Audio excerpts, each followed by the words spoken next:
ऐसे एक योद्धा हैं राजपूताना राजस्थान की शान महाराणा प्रताप, जिन्होंने मुगलों के खिलाफ एक ऐसा युद्ध लड़ा जिसमें बहे रक्त का लाल रंग आज भी युद्ध क्षेत्र की मिट्टी में फैला हुआ नजर आता है।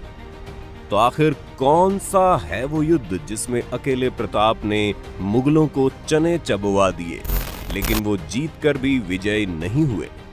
जानेंगे आज, तो बने रहिए इस वीडियो के अंत तक। ये वो समय था जब दिल्ली में मुगलिया सल्तनत अपने आप को फैलाने में लगी थी। दूसरे मुगल बादशाह हुमायूं की मृत्यु के बाद अकबर मुगल सुल्तान बन चुके थे। सिंहासन पर पहुंचने के बाद अकबर ने मेवाड़ को छोड़कर राजस्थान में बाकी सभी राज्यों, ज्यादातर राजपूत राज्यों के साथ अपने रिश्ते को मजबूत कर लिया था। वहीं दूसरी तरफ मेवाड़ के महाराणा प्रताप, जो प्रतिष्ठित सिसोदिया कबीले के प्रमुख भी थे, उन्होंने मुगलों से मिलने को साफ मना कर दिया था। अकबर के काल तक मुगल साम्राज्य दूर दूर तक फैल चुका था।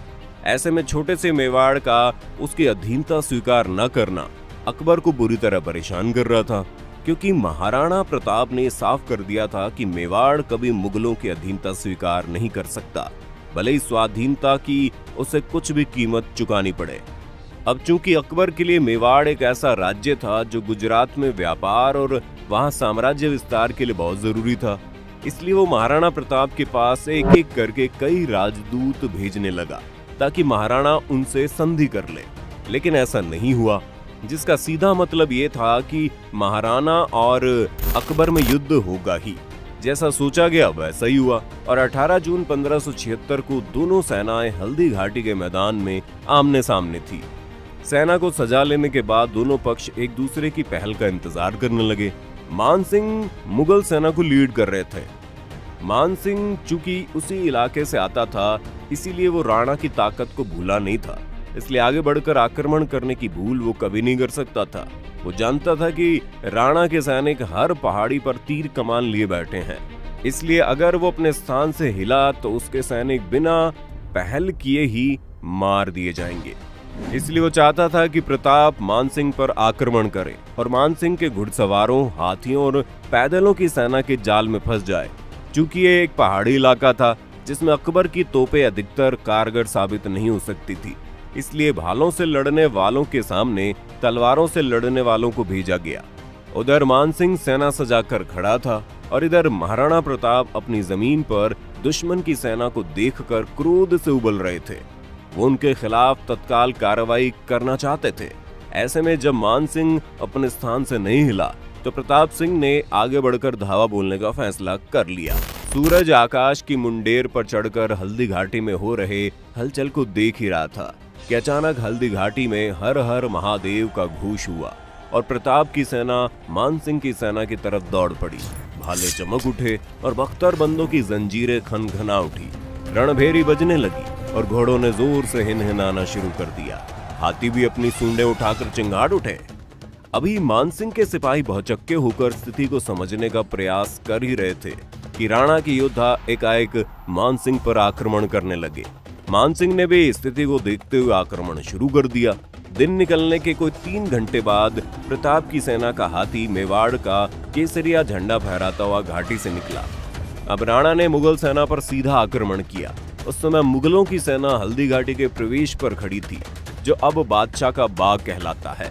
राणा का आक्रमण इतना जबरदस्त था कि मुगलों के आगे की सेना का अगला और बाएं अंग का दस्ता दोनों के दोनों तितर बितर हो गए और उनका दाहिना और बीच का दस्ता भी समझ नहीं पा रहे थे कि वो क्या करे। हालांकि राणा की सेना बहुत छोटी थी और ना उनके पीछे कोई रास्ता था और ना उनके पीछे कोई दस्ता था जो उनकी इस शुरुआती पकड़ का फायदा उठाता और युद्ध को अपने कब्जे में कर लेता। इसलिए राणा ने शत्रु के मध्य की सेना तथा बाएं अंग की सेना को हराने के लिए हाथियों से प्रहार किया ताकि उनका युद्ध से कोई कंट्रोल जाए ना। युद्ध में महाराणा अपने नीले घोड़े पर सवार थे, जिसे हम सब चेतक के नाम से जानते हैं। चेतक के मुंह पर हाथी की नकली सूंड बंधी हुई थी, जो असली हाथियों को भ्रम में डालने के लिए थी। कहा जाता है कि महाराणा ने चेतक को एक चक्कर दिलाकर कुंवर मानसिंह से कहा, तुम जहां तक हो सके बहादुरी दिखाओ, प्रताप सिंह आ पहुंचा है। ये कहकर उसने मानसिंह पर भाले का वार किया। मानसिंह के झुक जाने से महाराणा का भाला उसके कवच में लगा और वो बच गया। लेकिन महाराणा को लगा मानसिंह मर गया है। लेकिन तभी उसकी हाथी के सूंड में अटकी हुई तलवार से चेतक का पिछला एक पैर जख्मी हो गया, लेकिन वो तब भी महाराणा के साथ लड़ता रहा। फिर महाराणा ने मानसिंह को मरा समझकर घोड़े को पीछे मोड़ लिया। युद्ध का तीसरा हिस्सा भी महाराणा प्रताप के पक्ष में था, इसलिए मुगल सेना में भयानक निराशा छा गई और उसके पैर उखड़ने लगे। अचानक मुगल सेना में यह समाचार फैल गया कि शहंशाह अकबर खुद अपनी सेना लेकर आ रहे हैं। अकबर के आगमन की सूचना से उत्साहित होकर मुगल सेना ने महाराणा प्रताप को चारों ओर से घेर लिया। इससे महाराणा के प्राण संकट में आ गए। इसके बावजूद भी राणा अब भी मुगल सेना को गाजर मूली की तरह काट रहा था, लेकिन चारों तरफ से घिर जाने के कारण उस पर चारों ओर से हमले होने लगे।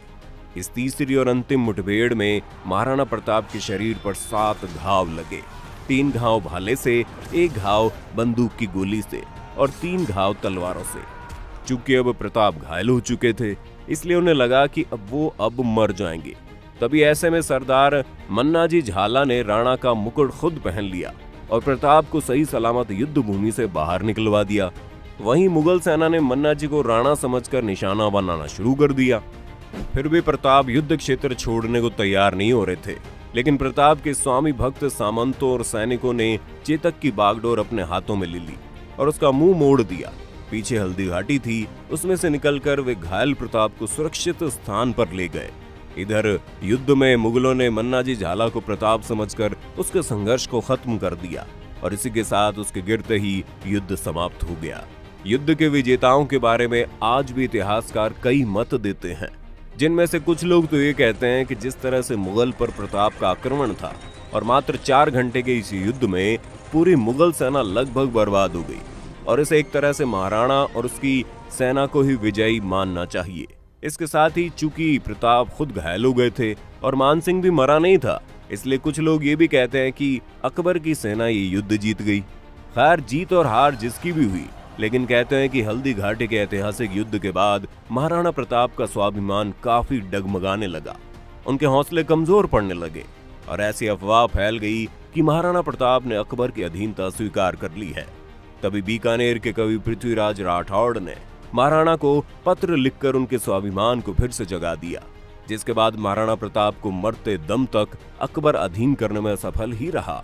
आखिरकार महाराणा प्रताप की मृत्यु अपनी राजधानी चावंड में धनुष की डोर खींचने से हुई, क्योंकि वो डोर उनकी आंत में जा लगी, जिसके बाद 57 साल की उम्र में 29 जनवरी 1597 को उनकी मौत हो गई।